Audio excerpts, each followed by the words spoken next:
Good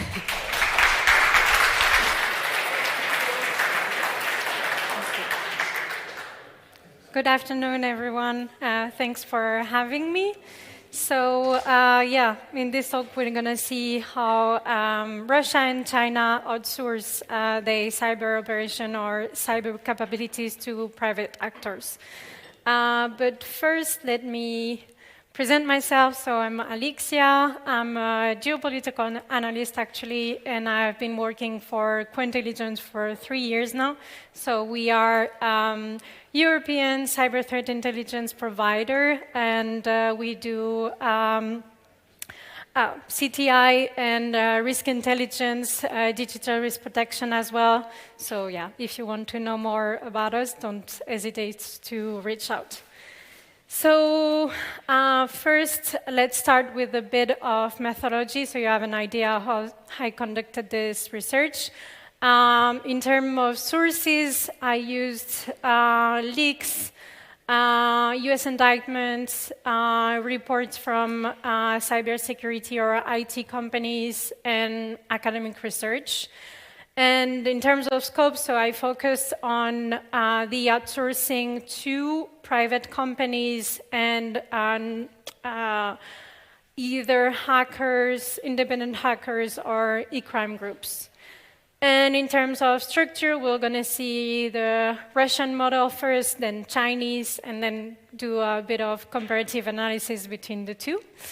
So let's start with the Russian model. So if we want to understand Russia cyber threat landscape, we need to go back to the 90s with the collapse of the Soviet Union, and which brought power vacuum, and that left law enforcement underfunded and largely ineffective. So in this context, the digital sphere was unregulated, so that created the perfect fertile ground for cyber criminality to emerge. And on top of that, we had a difficult situation in Russia at this time due to the end of the centrally planned economy and really rapid and chaotic privatization process.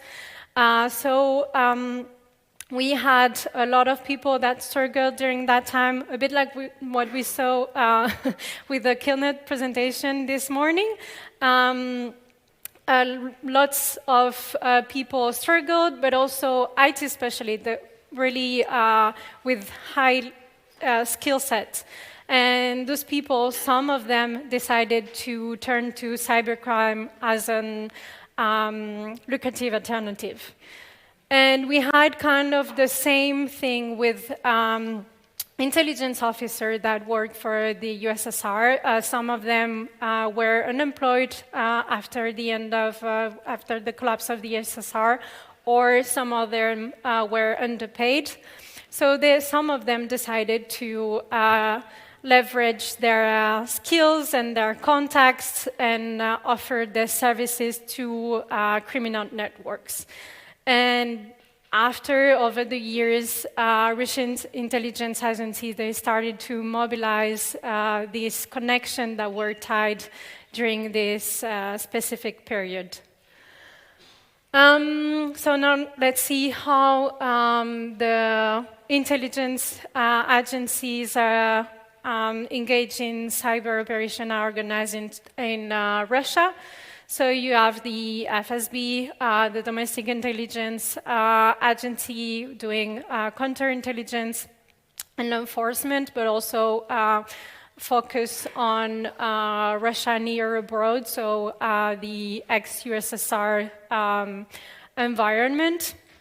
Then you have the SVR, the External Intelligence Agency, and the GRU, the Military Intelligence Agency, and known for high-profile cyber attacks. So, bit of doctrine. Russia does not compartmentalize cyber operation, psychological operation, or information operation. For them, it's all interrelated tools they used to achieve their objectives. And these institutions, they often have overlapping mandates, and there are some bureaucratic rivalry between them, so they compete for resources, for influence, which means that sometimes you have operations that are done in parallel or that are redundant. Now, let's see the outsourcing model. How you could define it, so you could think of concentric cycle. At the center, you have the intelligence agency, and then you have the different non-state actors that orbit, that are in orbit around intelligence agencies. So the first circle, you have private companies. Some of these the companies engage with intelligence agencies in varying degrees. Not all companies that collaborate with Russian intelligence agencies are directly engaged in malicious operations. Sometimes they just provide defense tooling. And these companies, they provide different services that we're going to see later. You have also, besides IT companies and cybersecurity companies, you have also private public relation companies that engage in information operation. Then another cycle, and you have the activist group, the pro-Russia activist group. Most of this group, they emerged in the wake of the Russian invasion of Ukraine in 2022. And Mandiant has demonstrated that some of this group collaborate with the GRU and more especially with APT44 in some operation.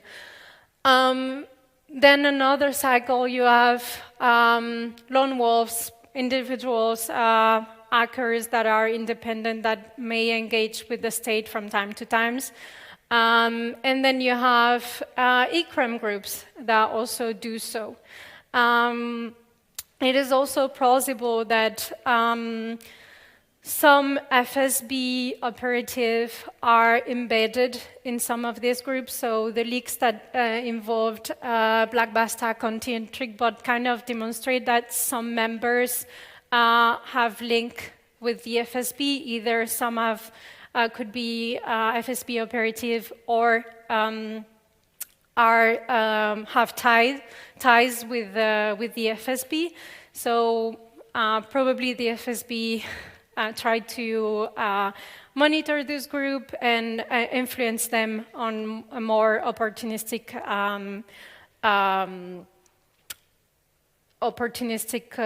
outcome. And some of this group or some of the lone actors, they either ideologically align with Russia, but others, they just cooperate with the Russian intelligence agencies in exchange for protection or tacit permission to continue to conduct financially motivated operations.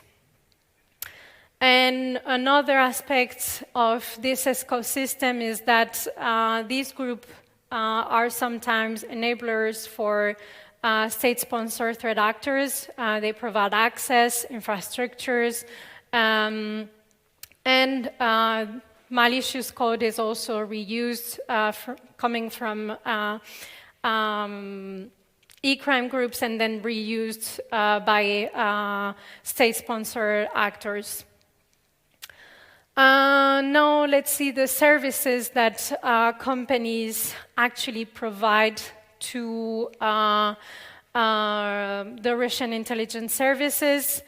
So the outsourcing activity, in the case of Russia, they serve a more support-oriented role. They don't perform the whole live spin of cyber operation, but they provide more tooling platforms for vulnerability identifications, data collection and analysis. They also use for recruiting, so they will organize CTF competition where they could identify profiles that are interesting for the states to later recruit. And they provide also training platforms. And as I mentioned before, some public relation companies also engage in information operations. Now let's see the risk-benefit for Russia. On the risk side, obviously you have a huge lack of control. If you outsource to private company, it's easier because you have a contract, you have terms and conditions. But if you outsource to informal actors like independent hackers, eCrime groups, or even activist group, you don't have full control of them, over them. They have their own motivation, and they, most of the time, only partially align with the state's motivation. And their motivation or their engagements can also change in time. So an example of this is like the case of Conti. So in 2022, they announced, the ransomware group announced support for Russia in its war against Ukraine.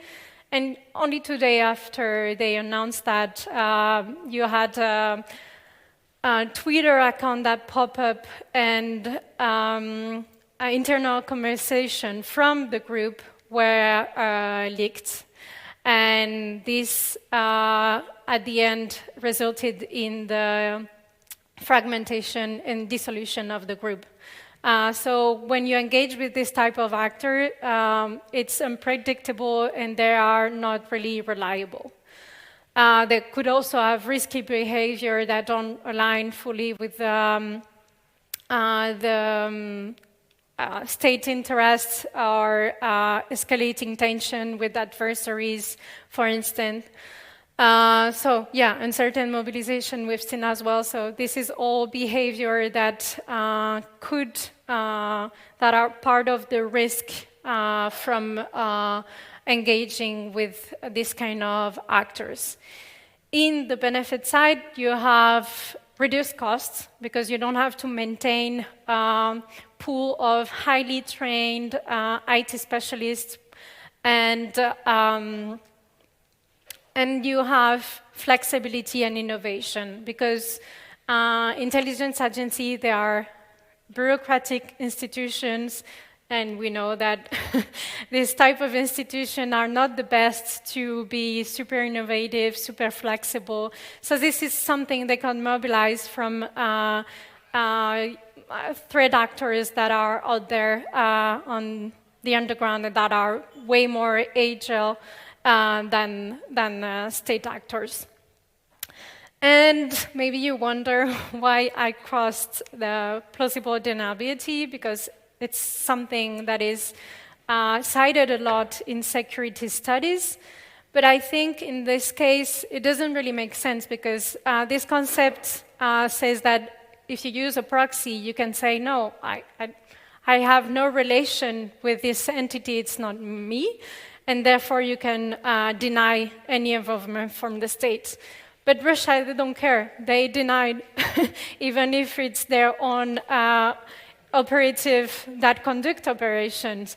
Even if it's super, you have a lot of evidence pointing to them, pointing to even, operative from the FSB, they would say it's not them.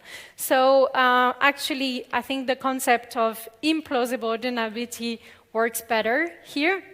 which is the performative discourse of denying responsibility for any engagement. And this is what Russia does. And actually, this strategy is quite good because it maintains ambiguity and it leaves the adversary in a position where they don't know how to respond or if they should respond. So yeah, these are the risk-benefit calculus that the Russian state does when outsourcing its cyber capabilities. And let's wrap up this section with a quick case study analyzing the network behind Doppelganger. So since 2022, with the invasion of Ukraine, obviously the Russian influence operation have intensified a lot, and Doppelganger, among others, is one of those large-scale information operations that impersonate news outlet, rooted news outlet, and government website to disseminate Russian disinformation. And these operations are executed also by a group of public relation companies or private companies. First, you have the presidential administration, which act as a common hub. So they oversee the performance of these companies. They also oversee the funding. They coordinate with the Ministry of Foreign Affairs so they can mobilize embassies, Russian embassies, to relay the disinformation narrative. And then you have the Social Design Agency, which is at the core of the execution of this campaign, of this operation, the Doppelganger operation. So what they do is that they manage a bot farm, and they are the one behind the fabricated news site. And then you have Structura, which run more the logistic part, maintaining the infrastructure behind this operation. And ANO Dialogue, which is actually a non-profit organization that relay this narrative within Russia. And they all coordinate between each other. They even have meeting with the presidential administration. So yeah, really organized. And you can see how for information operation, Russia really rely on outsourcing and on private companies. So now let's see how the Chinese model works. So we have to start with the Chinese entry into the digital age in 1994. And by the late 90s, you had the creation of informal networks of hacker collective that emerged. So most of them were actually university students that were passionate about tech and wanted to share their knowledge and also train and develop their capabilities. And so they created this hacker collective. The first one was the Green Army in 1907. And other group emerged during this time. So this ecosystem was also influenced by geopolitical incidents during that time that were perceived as hostile against China. So we had anti-Chinese protests in Indonesia, the collusion of US reconnaissance plane against a Chinese fighter jet. So all these incidents mobilized those groups and motivated their attacks. So during this period, there were those groups and the people behind it, they were seen as hero. The Chinese state, they really tolerated their activity as long as it was aligned with national sentiment and also with not targeting any Chinese entities, but on focusing on foreign targets. But this started to change in the 2010. So first, the PLA started to recruit, the People Liberation Army started to recruit some of the hackers. And finally, in 2010, around that time, the Chinese state discourse started to change. They started to say, hey, those activities are actually illegal. And they started to arrest some of these hackers that had the opportunity to work for the PLA in exchange of amnesty.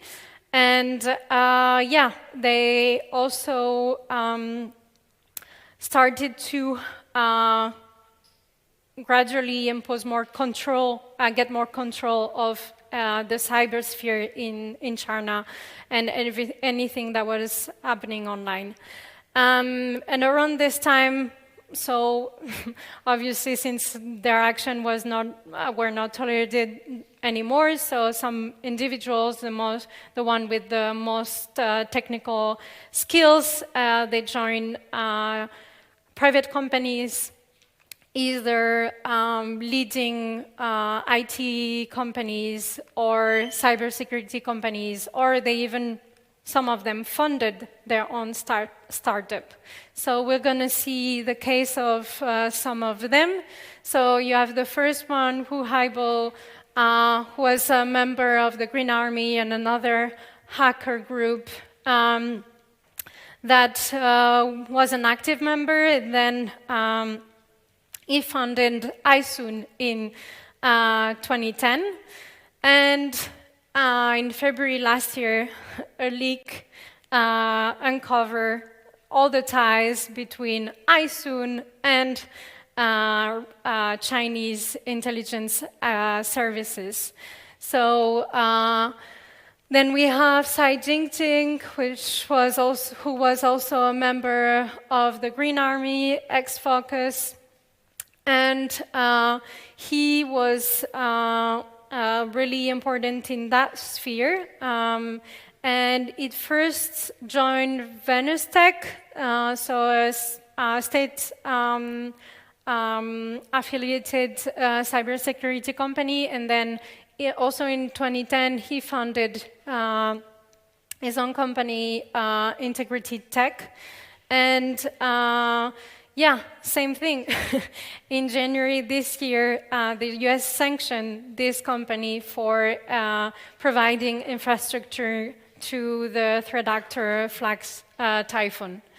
And then the last one, the last example is Tan Dailing, who actually, when at university, funded his own hacker group, and he participated to cybersecurity competition, and he was identified by the PLA, recruited for a training program. Then he was arrested by the Ministry of Public Security in 2009, and probably during that time worked for the Ministry of State Security in exchange for commuting his sentence. And then we see him reappear in the private sector, where he funded many cybersecurity IT companies between 2010 and 2020. And in 2019, US indictments linked some of his firms to strategic intelligence gathering activities against dissidents, journalists, and foreign government entities. So you can see all these individuals that were first part of those hacker collective then join companies that now work for the states conducting cyber operations. So let's see a bit of the institution behind this ecosystem. First, you have the People Liberation Army, which was historically the main actor. So they started to recruit hackers in 2003, and they were the one behind cyber operation at first, information and psychological operation as well. But this changed after the reorganization of the People Liberation Army, which happened in 2015, 2016. So this reorganization was due to corruption cases and also the identification of some of the PLA cyber units. So then around that time, the state switched preference for the Ministry of State Security,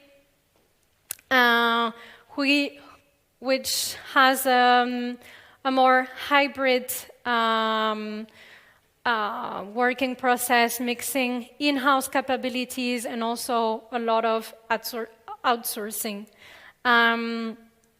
They are actually divided in a lot of provincial departments who outsource to companies with also a sort of division of task in terms of province. So each province has its own specialty, and they outsource to companies usually located in their own province.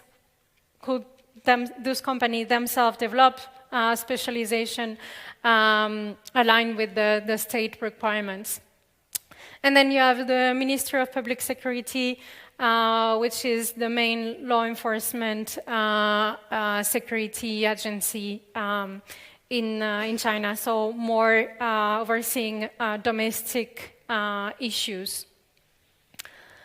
So let's see how the outsourcing system works. So the outsourcing system in China, it's the result of really a comprehensive national strategy promoting the fusion of state and civilian function. So Article 7 of China National Intelligence Law that was passed in 2017, it obliged all individual and organization to support, assist, and cooperate with national intelligence efforts. So for China, intelligence collection is not the domain of the state, it's the responsibility of the whole society.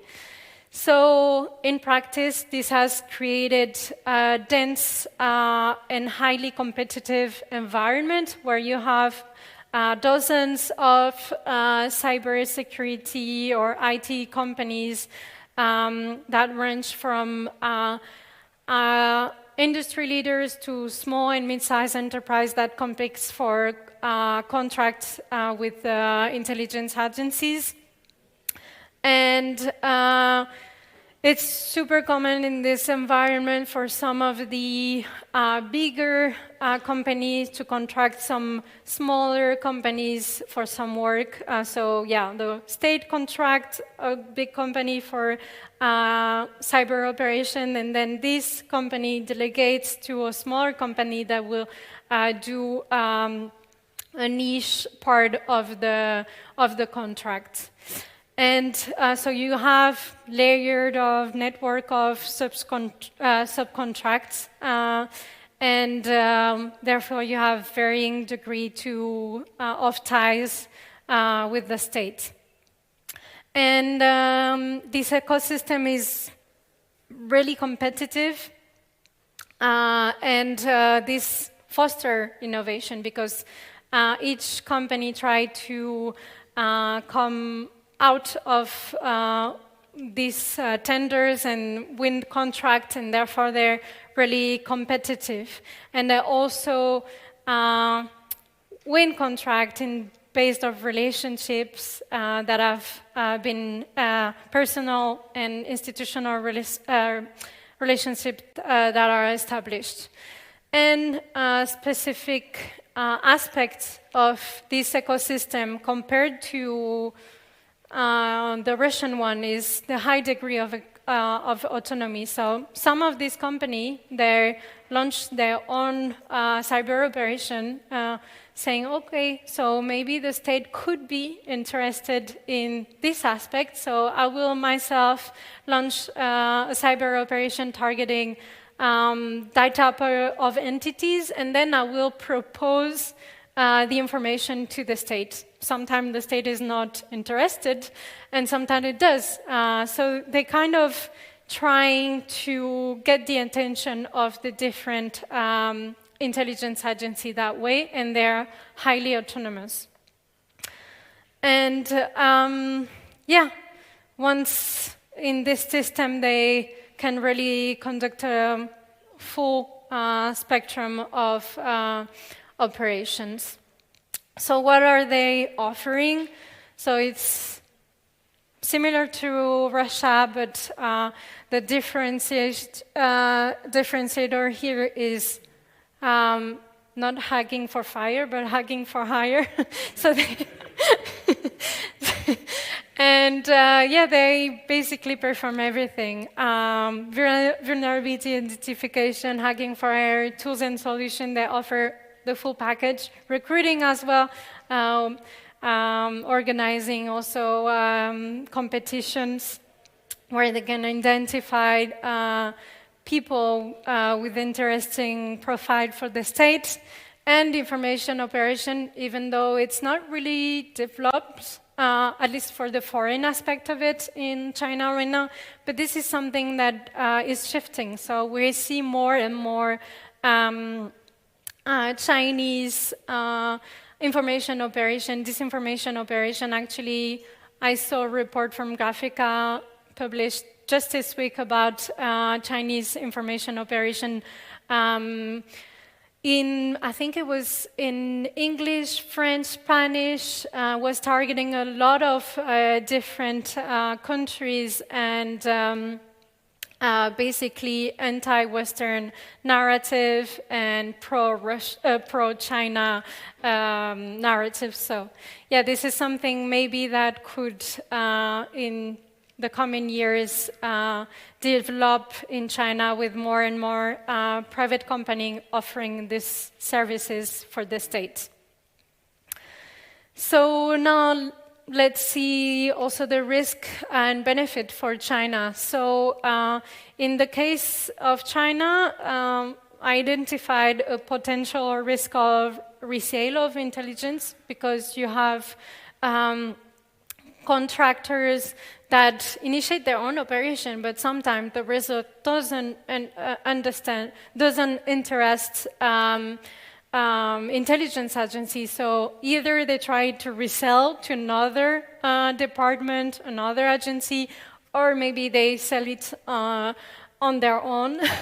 So this is a risk. And also, you have the risk of corruption because in this model, like I said, there is all these companies are competing for state contracts, and obviously they want to have the best chance of winning this contract. So, and in China, in this case, like institutional and personal relations are really important. So this is something that might happen.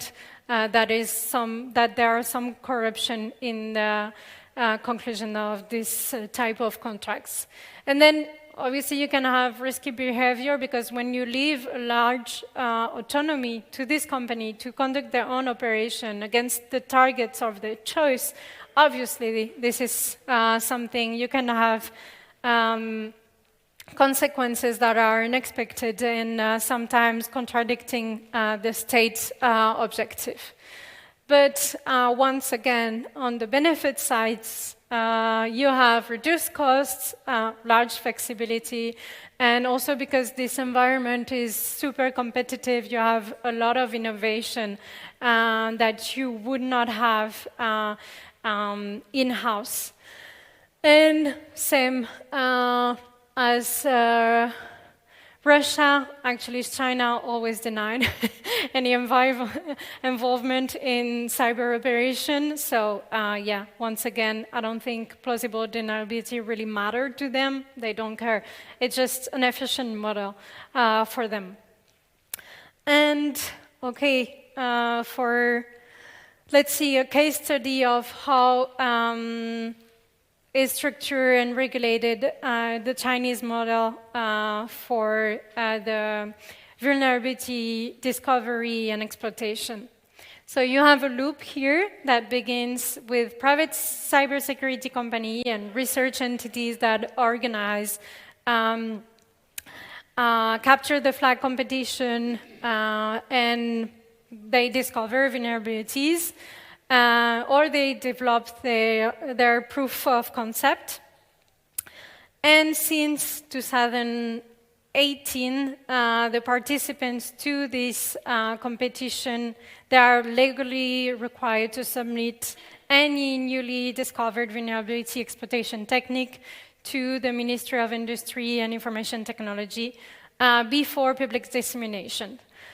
And since 2021, that any discovery of vulnerability must be reported to this ministry within 48 hours. Same for the proof of concept. So basically what we're all suspecting they do is like they exploit this vulnerability, do not make them public before lapse of time so they can fully exploit them, and then they notice the vendor, or the vendor itself found out. So once it's submitted to the Ministry of Industry and Information Technology, then it's back to the intelligence agency, so either they exploit it in-house or back to private companies. They delegate the exploitation to these companies. In the iSudden leaks, you can see that they are talking about some proof of concept, but they didn't have access to it yet, so they're waiting for the Chinese government, well, the Chinese intelligence services to give them access, and they're hoping they will get access to them through some contract. So this shows how the Chinese model is highly organized and incorporates private company, like outsourcing is really part of the model there. Okay, so now let's compare those two. So in both countries, you have the use of private companies. In the case of Russia, the degree of autonomy is medium-low. Really, they do not delegate fully cyber operation to private companies. In the case of China, as we just saw, they do heavily. Activist group, in the case of Russia, we see that they do use it. In China, it's pretty unclear. So we kind of observe some activity that could be activism. Like, for instance, when the US House Speaker Nancy Pelosi went to Taiwan, there were lots of DDoS attacks in reaction of this visit, but it's something really short-lived. And also, those groups, if they exist, they are not really vocal. So they're not like the pro-Russia one. They have their Telegram channels for each action they do, they claim it and they make tons of it. It's not the case for China, so it's pretty hard to know if there is any activist group and if they actually work with the state. In terms of independent hackers, so we saw that Russia used it, but for China, it's the same. We have not knowledge of China intelligence agency resorting to eCrime groups or independent hackers. They are more likely to neutralize this kind of group and recruit the interesting profile out there rather than collaborating with them. And in terms of information operation, so Russia is really focused on foreign information operations, so targeting mostly European country, and as well as the US, but yeah, mostly us. And China, right now, they have more focused on domestic information operation in the province that are more problematic for them. So in Tibet, in Xinjiang. So this is the kind of province where they have used information operation and also targeting Taiwan, not really fully domestic, but yeah. But as I said before, this is something that is likely that will likely change as we see China more and more interested by information operation targeting Western audiences. So where does that leave us? The externalization of cyber capabilities by China and Russia are a functional and effective model that allow both states to enhance their reach and control their costs.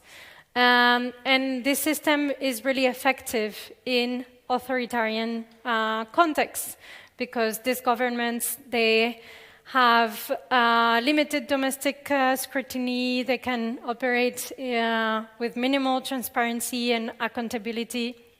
In our democracies, that would be way more complex to fully outsource our capabilities to private companies, or obviously there would be more scrutiny and way more problematic to resort to cyber criminals.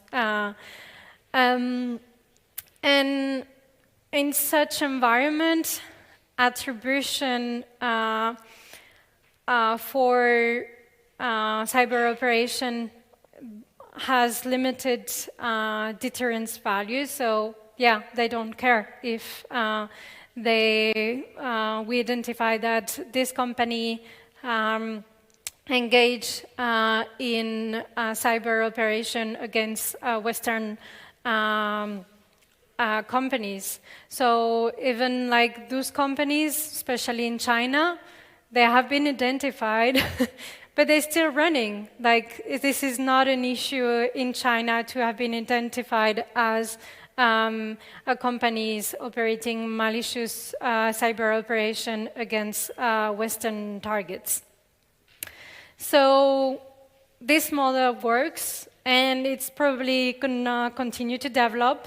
And we have now also other countries that are developing this model. So recently, in July, there were a leak that highlighted the work of an Iranian companies that provide services for the Ministry of Intelligence and Security, and particularly APT 39. So yeah, Iran is probably going to replicate this model, and that way trying to enhance its cyber capabilities.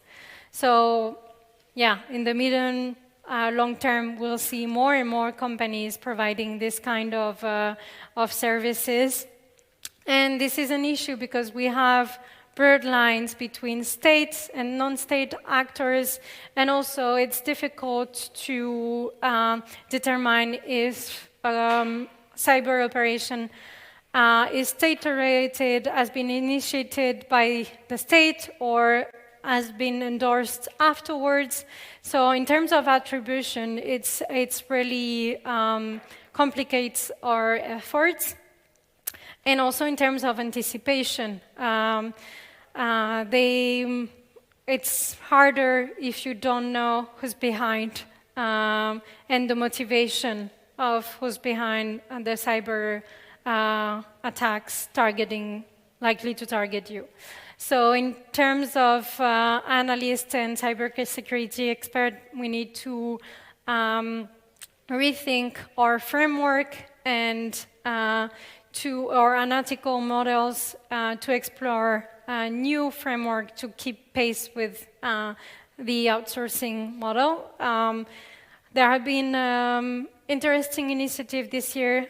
So Talos Intelligence, they propose a relationship layer to the diamond model to keep track of the growing prevalence as a service model, which is in part kind of similar to the outsourcing model in the eCrime environment. So this is maybe something we can reuse in the analysis of state-sponsored or state-endorsed operation. And that's it. If you have any question.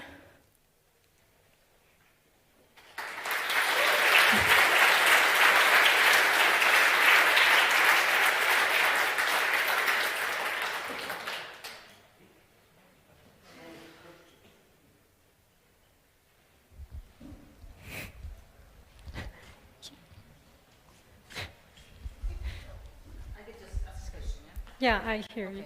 Okay. Hi, thank you for your presentation. Very interesting.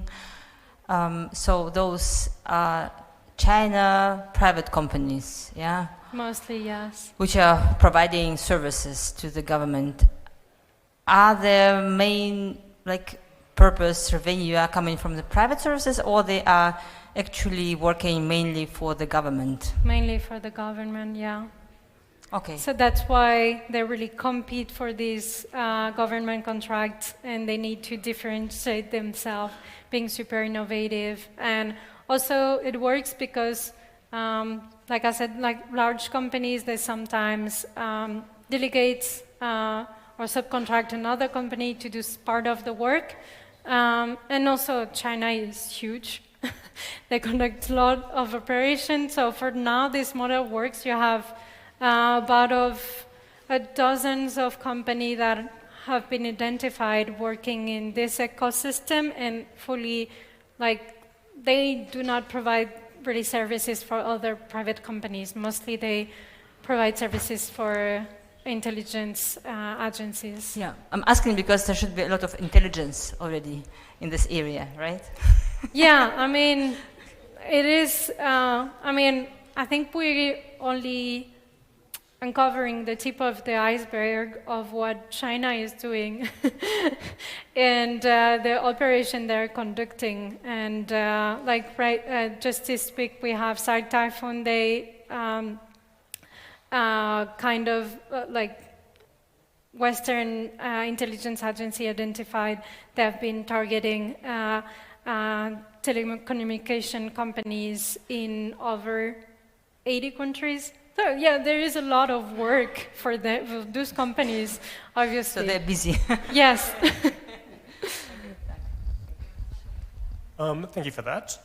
So we have a lot of Chinese companies and, to an extent, some Russian companies, private companies, that have customers from around the world. We're talking prior to 2022, Kaspersky and Kihu, Skylar, or even stuff like TikTok.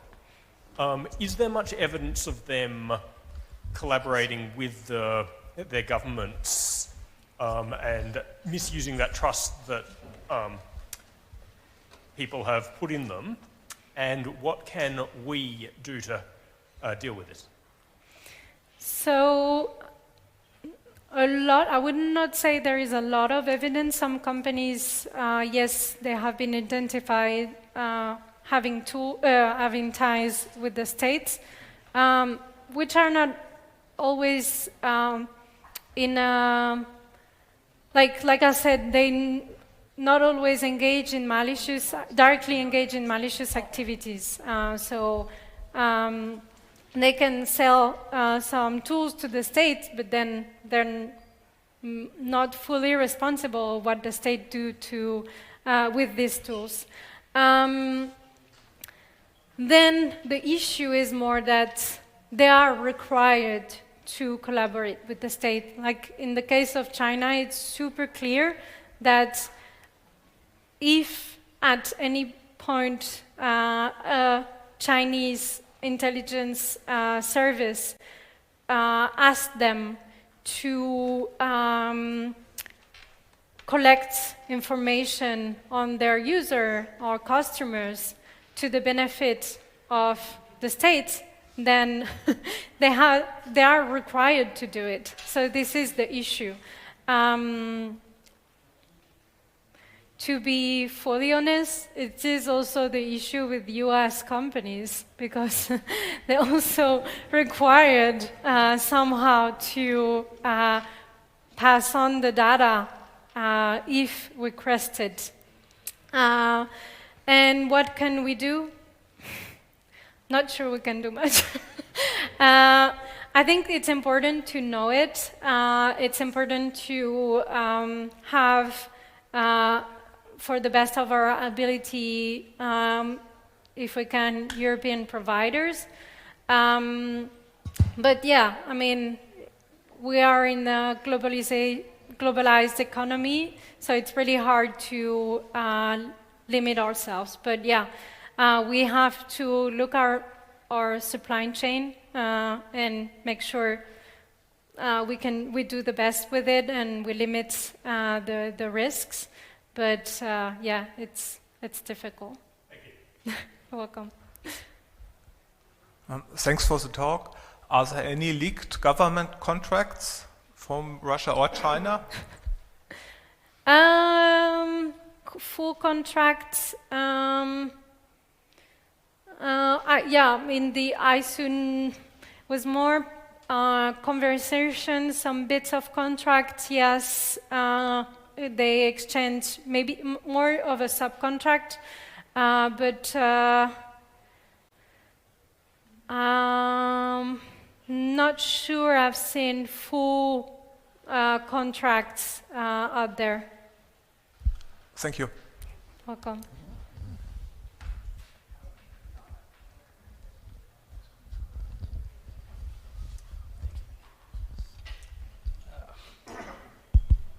Maybe a silly question, but based on your report, would you say what would you say the most common initial access vector is for China and Russia?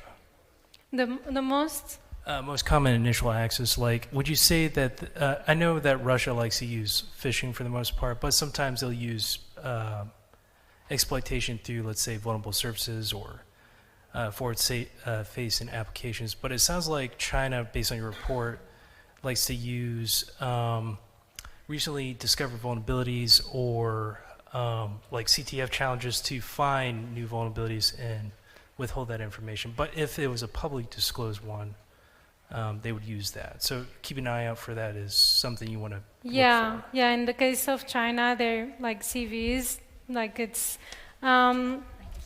what they aim for. They have this whole framework that is designed to find them and exploit them as soon as they have been identified. So I think this is really something you need to look for, CVs, and yeah. patch as soon as possible, and at least be aware of it, because this is something like really, for at least for the ones that are out there that are public knowledge, it's really important to be very reactive. But I think even eCrime actors are super attentive to what's going on with CVs and how they can exploit it. Yeah, more and more groups, even ransomware groups, are using those right now. Come.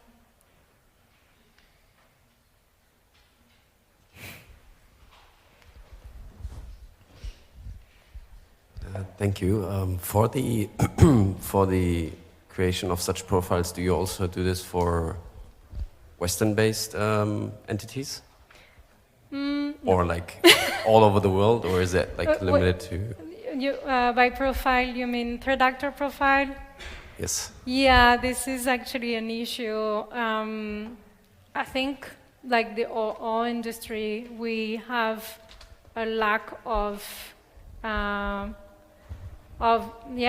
sight on what Western actors do, and we, like, for sure they do, but this is something also because we assume that we are more of a target for actors such as China, Russia, but yeah, things can change, and I mean, without even coming to threat actors, I mean, we know, like,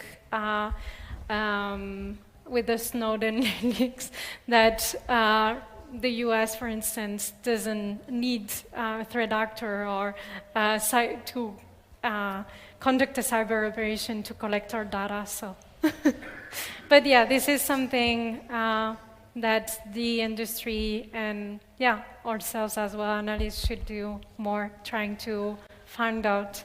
I think Spanish one was identified this year, but yeah, I have no knowledge of other lately. Thank you very much. Welcome. Okay, thank you. Thank you very much.